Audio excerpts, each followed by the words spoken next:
Okay, hello everybody. Welcome to Korean Atlanta Mentorship. And in this video, we're just going to do another velocity banking review. And I know that some of you are interested in rental real estate. Rental real estate. I got a rental myself. I only got one, believe it or not. And I'm going to show you why I only have one because number one, I'm pretty lazy, right? Like, I don't want to manage like 10, 20 tenants and be like getting 20 rental properties 1 year. Not for me, right? But if I get one, two, three, and I do it slowly and I could build wealth easily in, a short period of time without having to buy 20 rentals in 1 year, I'm all for it, right? And I'm going to show you how I'm doing it. You don't have to follow me, okay? But I'm going to show you why I do it the way that I do it, okay? So, just want to show you this, and I kind of showcase this article all the time, right? Because nothing really changes from year to year. But did you know, according to Bigger Pockets, the biggest real estate investing website, uh, on the internets. Um, they say that good cash flow for a rental property, and let me go ahead and increase this, is $100 to $200 a month. 100 to 200. So if you're a real estate investor and you're excited about getting like 1 to 5 rental properties, and in your best case scenario, and look at what how good is in like quotes, in your best case scenario, you're only going to get 100 $200 a month. Do you think like people would be really surprised by that? Because a lot of people think that landlords are rich. Like they're, oh my goodness, landlords are rich, aren't they? Not really. The people who are making all the money are the ones with the biggest buildings, aka the banks, right? And so even if you get like a property at a discount, that's how you make your money in real estate, getting it at a discount pretty much. Um, if you do that, you still could just be broke, right? In terms of cash flow, even though you got a good deal up front. And so what we want to do is, yes, we do want to use loans, even at 8%, right? If we have the money, we got the cash flow, people are freaking about 7, 8% interest rates, which are actually kind of normal. And if you see a chart like in the 80s, it's like I think it was some ridiculous number like 18% interest rates. But even if we get an 8% loan or buy a house at 8%, are we going to be okay? Okay. So that's what we're talking about. And, if you tell people that you're making 100, $200 a house, I think even your tenant will laugh at you. Like, that's all you're making?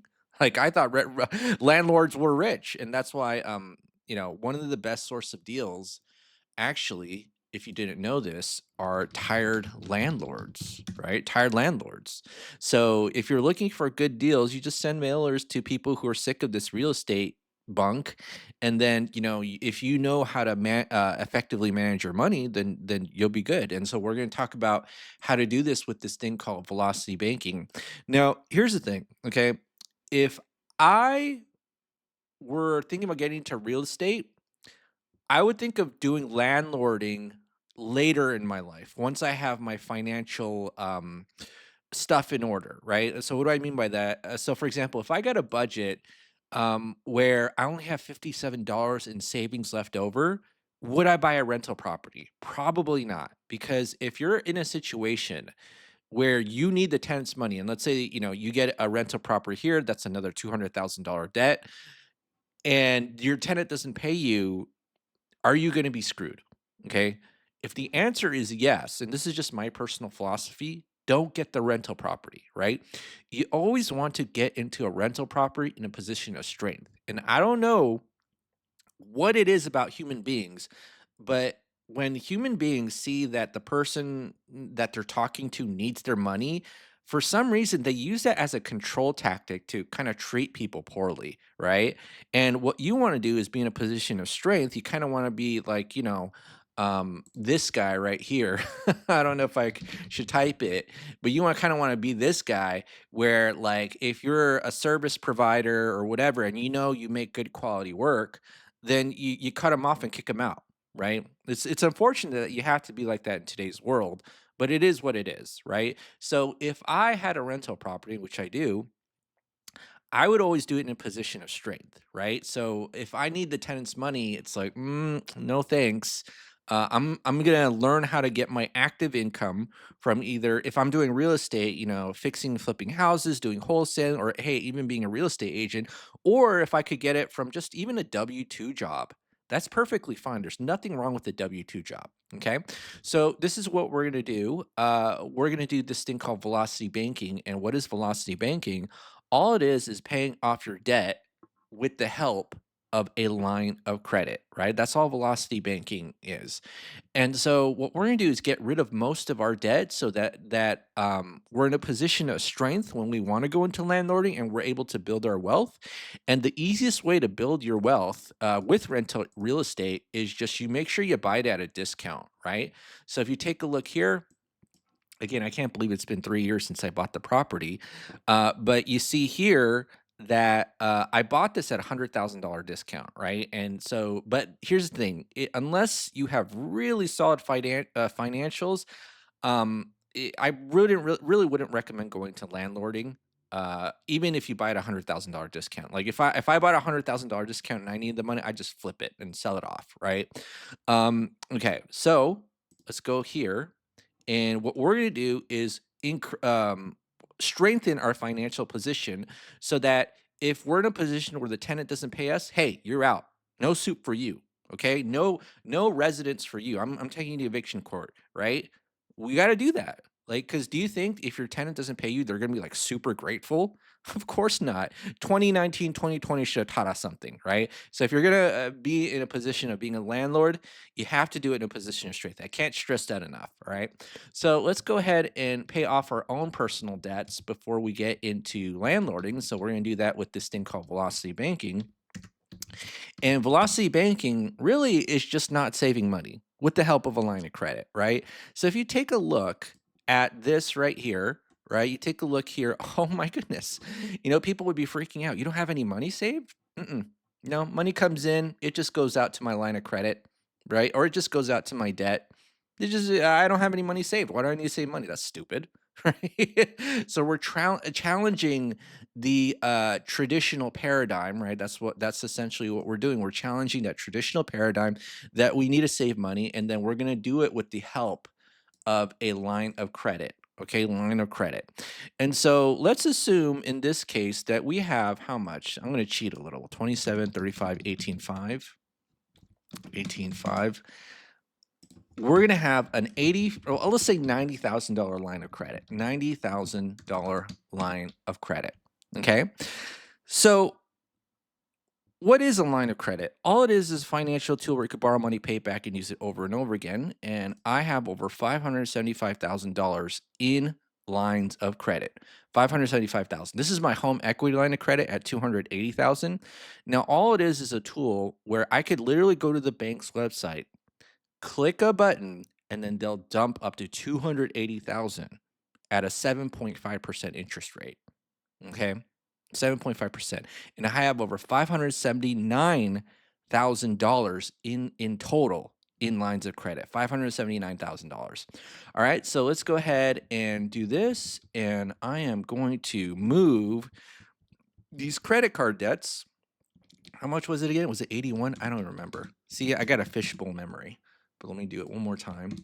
$85,000. We're just going to do a debt transfer into the line of credit.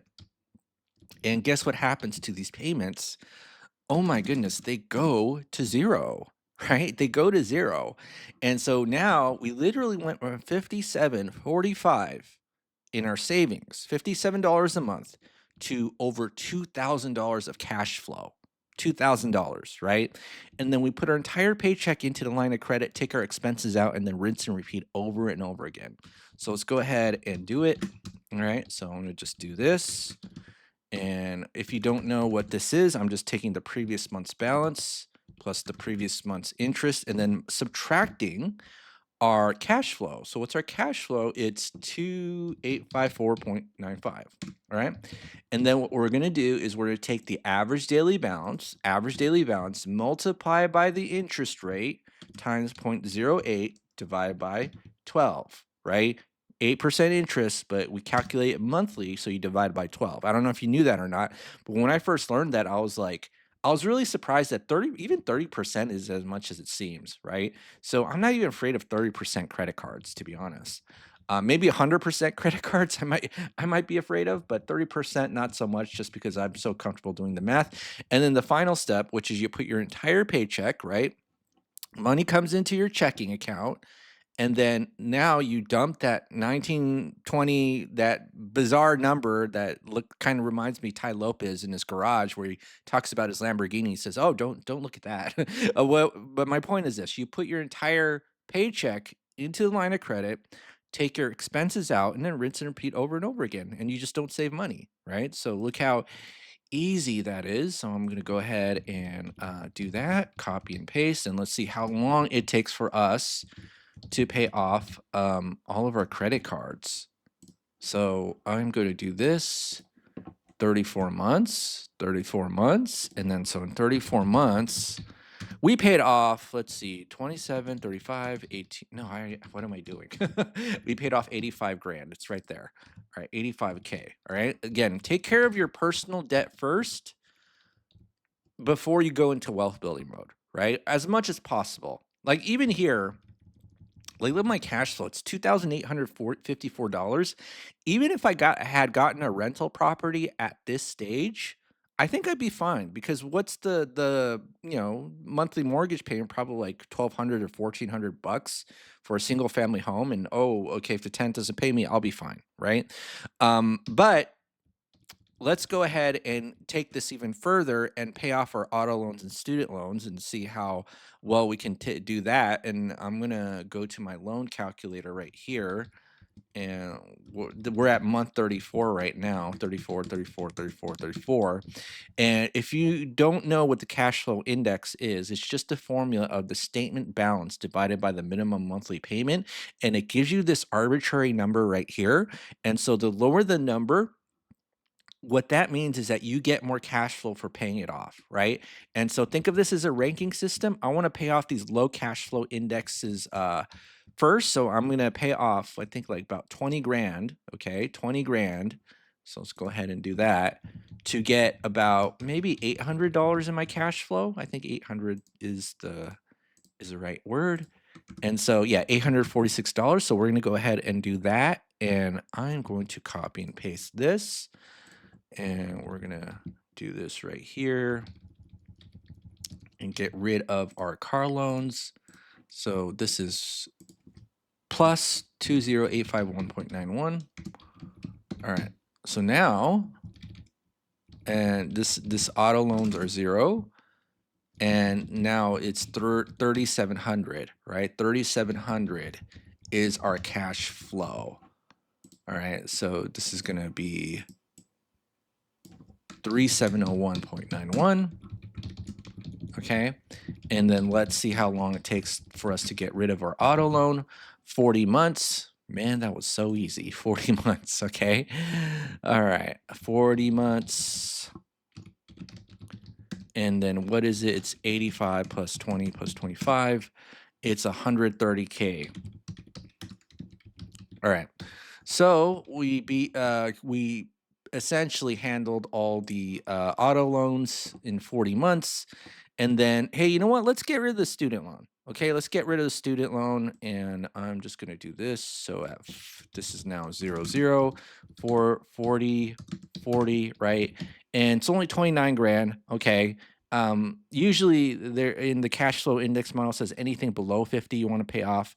You might end up paying a little bit more than you have to, but really not that much if you move into a line of credit, but you'll still pay it off quickly.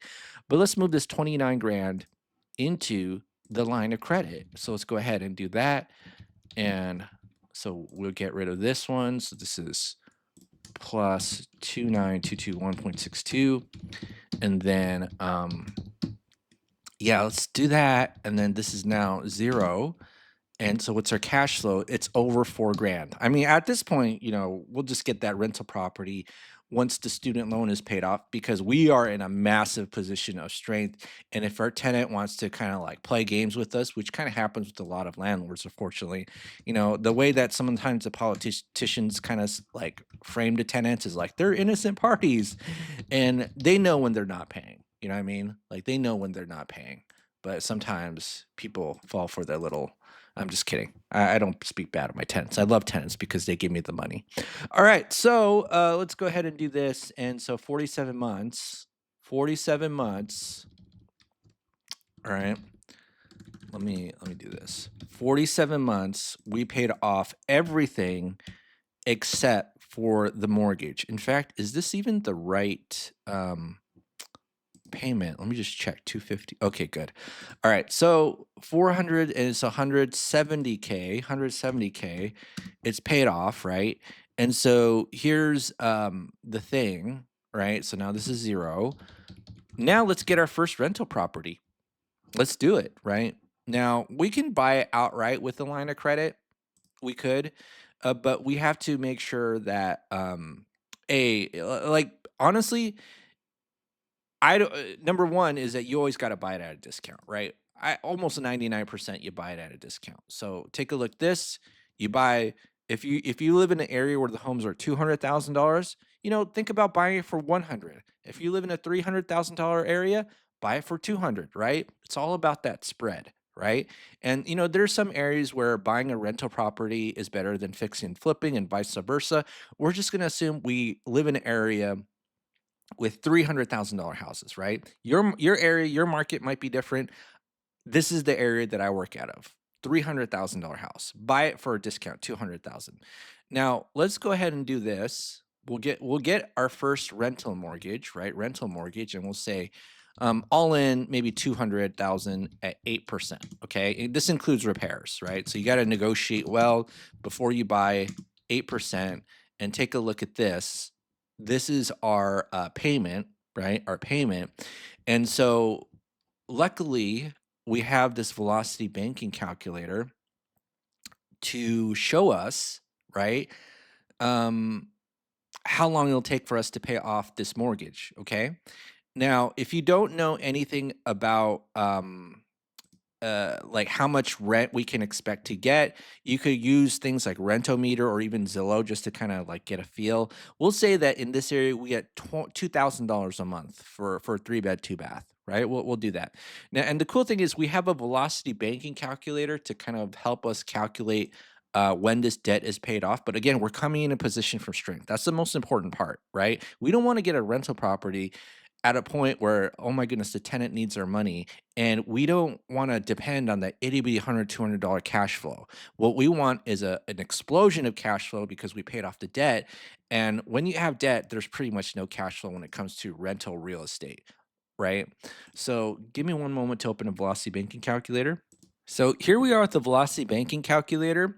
Now, I'm going to say this. If your interest rate on the loan is like 3% and then your line of credit interest rate is 8%, um, the chunking method is preferred, meaning you're just moving pieces of the loan into the line of credit, like we're $13,000 pieces, and then paying it off rapidly with their cash flow, right? However, okay, if you have like a 8% loan, and most investment loans are at like the 8% level, and then you replace it with a line of credit, it's not a big deal. But if let's just take a look at this example. If I replace my $319,000 balance with the 8% loan, look at how much the interest increases. But when you do apples to apples, same interest rates, not a big deal. Okay, so let me go ahead and fill in this deets and information. So we're going to do this right here, 8%. And what is the original balance? We'll say 200,000, right? We have a brand new fresh loan with our rental real estate. Okay, and the payment amount is 1467.53. Okay. And so what's our income here? So our income, let's look at our budget, is 7,700. That's a pretty good income, right? And then our expenses is everything except for the loan we're trying to pay off. And so actually it's just these two because we didn't include the, oh, excuse me, the rental loan in this budget. So it's 3554.01, 3554. Okay. Now here's the thing. This is just our income before receiving the tenant's income. So now let's receive the tenant's income, right? So if the rent is about 2,000, you just do $2,000, and then as a general rule, right? This isn't exact, but you could just kind of assume that at least 30% of your expenses uh of the tenant's money will go to expenses, right? So this is why we multiply by point 0.7 to account that, hey, we only get maybe 70% of the money on average, because there's always things we got to pay for: taxes, insurance, all the good stuff, mortgage. Now, well, the mortgage isn't included here, it's included separately, but all our general expenses before our debt service, right? They call that NOI. Okay. So let's go ahead and add the tenant's income, and then we'll pay it off in maybe like $10,000 chunks. And then take a look here. Oh my goodness, did I pay off a rental property in 3.5 years and I didn't pay the $328,000 that the bank was expecting? So, what we do is now we have rental house 1 paid off, right? Actually, how should I record this? Let's just do this, okay? Um Rental house 1 paid off in how many years? It's 3.5 years, right? 3.5 years. Can you believe it? Oh my goodness. And then, again, you're not getting like 20 rental properties in 1 year, but you have a rental house paid off in about 3.5 years, okay? And then you just rinse and repeat the process again.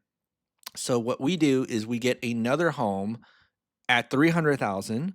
That's worth 300,000, buy it at a discount. Now, obviously, if you're going to buy get that discount, it has to be distressed real estate. So you got to kind of put some repairs into it. So that might require a little bit of skill on your part on managing the money, managing the contractors, all that. But this isn't like you don't go to a real estate agent in general, right? Sometimes there's some exceptions to get these types of properties. You got to maybe send some direct mailers, letters, maybe drive around, but it's distressed real estate that we're going to make a little bit beautiful. Okay. Or not a little bit, lots of beautiful, lots of beautiful. Is that even a word? All right. So let's just repeat the process again. So again, there's really not much we have to change with this. Maybe even if we change the chunking amount, it's not really going to matter. So we'll just say $12,000 chunk. And then what we do is we now have 2 tenants, right? So we multiply this by 2, right? So we had 1 tenant originally. Now we have 2 tenants, $2,000 a month. Whoa, look at that, 2.7 years. So house 2, right? House 2 took 2.7 years to pay off. Oh my goodness. Right? So now let's again, I don't want 20 houses. I don't mind managing 3 or 4 tenants, right? 3 or 4 tenants. So let's get it with the third house. Get another $200,000 house at a discount. So we'll just do it one more time times 3, right? And then whoa, the third house 2.2 years. Oh my goodness, right? House 3, whoopsie. House 3, rental house 3 took 2.2 years. So how many years is that in total? So this is like 3.5 plus 2.7 plus 2.2. And so that's about 8.4 years. Okay. So 8.4 years. And how many months is that? So 8.4 years, or I'm sorry, 8.4 times 12. That's about maybe 101 months. Now, why am I keeping track of this? Because now we could say, hey, we got 3 fully clear rental houses. Now let's just tackle our mortgage, right? So we get another $1,000 in cash flow. So if we go in here, 101 months, right?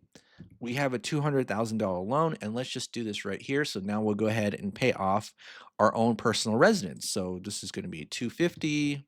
All right, 250,000. This is 3%. What's the payment amount? It is 1054.01, 1054.01. And hold on, is it 200,000? 200,778.14. It's not going to make a big difference, but let's be a little bit accurate. 778.41. Okay. So, I'm sorry, 14. Okay, 14. All right. So now we take a look at this. Again, our income hasn't changed because we're now just kind of focusing on paying off our personal home. Oh, 2.1 years. Oh my goodness, right? So 2.1 years, and then blam, this is now 0. Okay. So now it's our personal home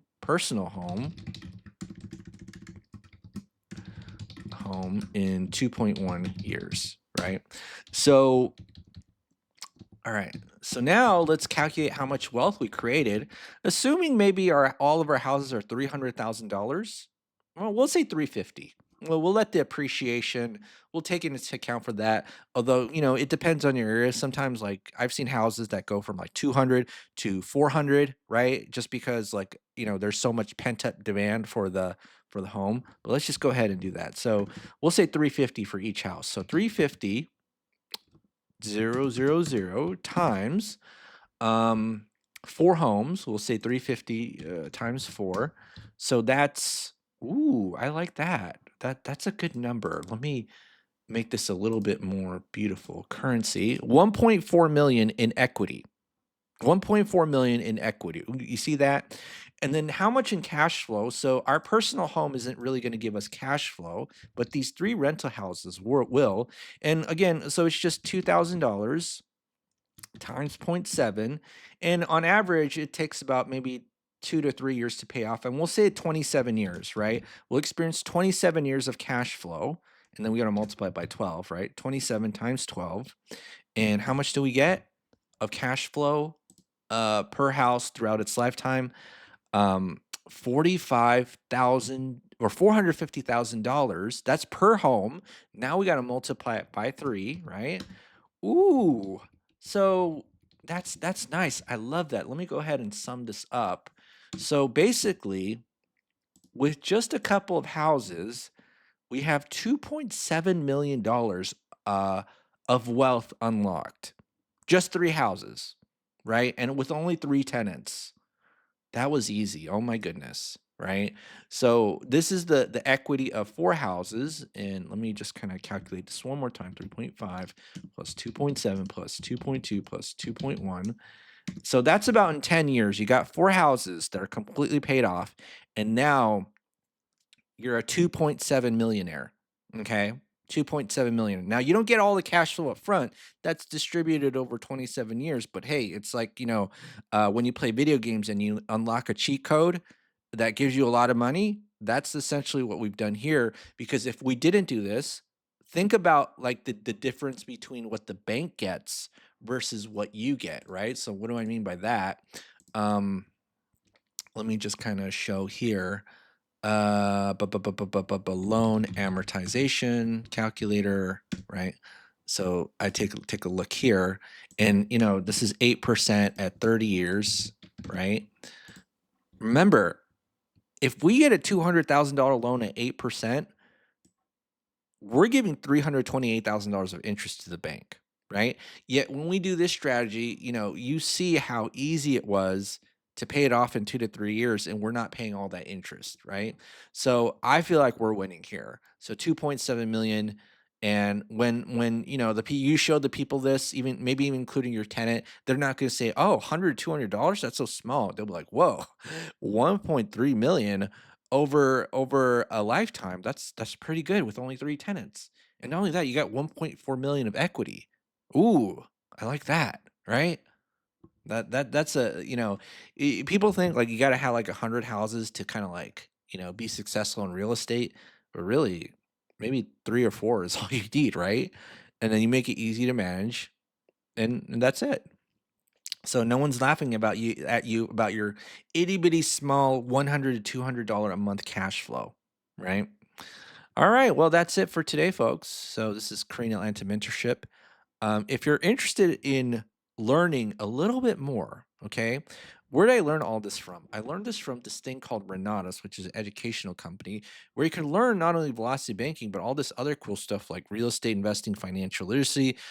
Click the Google form link below, right? Click the Google form link below, and then, pay me the money, right? Because here I potentially taught you how to make the millions, right? And so if you're confident that you can make the millions and you want to learn a little bit more, pay me the 20 grand. Okay. All right. Well, that's it for today, folks. Have a great day, and I'll see you on the next video.